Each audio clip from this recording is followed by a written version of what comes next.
বউ যতই খারাপ হোক, এটা আমার বউ, শাসন করতে হলে আমি করব। কেন তৃতীয় ব্যক্তি আমার বউকে শাসন করার অধিকার রাখে? কেন রাখবে?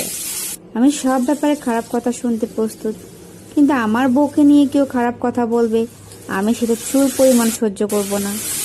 স্ত্রীর প্রতি কতটা ভালোবাসা থাকলে একটা পুরুষ এমন কথা বলতে পারে জানেন?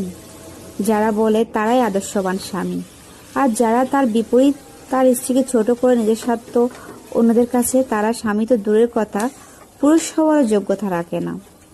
বউ যেদিন থেকে আপনার ঘরে এসেছে সেদিন থেকে তার সাথে জুড়ে আছে আপনার সম্মান। সে আপনি কিভাবে নিজের বউকে অন্য কাউকে দিয়ে অপমান করান, এতে কি বউকে সবার কাছে ছোট করা হয় না? বউয়ের অপমান মানে কি আপনার অপমান না? আপনাকে আপনার শ্বশুর বাড়ি কেউ বিনা দোষে কথা শোনালে আপনার বউ ছেড়ে দিত? আপনি কেন নিশ্চুপ থেকে বউর অপমান সহ্য করেন? আর এটা কতটা যুক্তিযুক্ত যে আপনার বিয়ে করা বউকে অন্য কেউ কথা শোনাবে? আপনি বিয়ে করেছেন, বউ আপনার শাসন করেন, যাই করেন আপনি করবেন।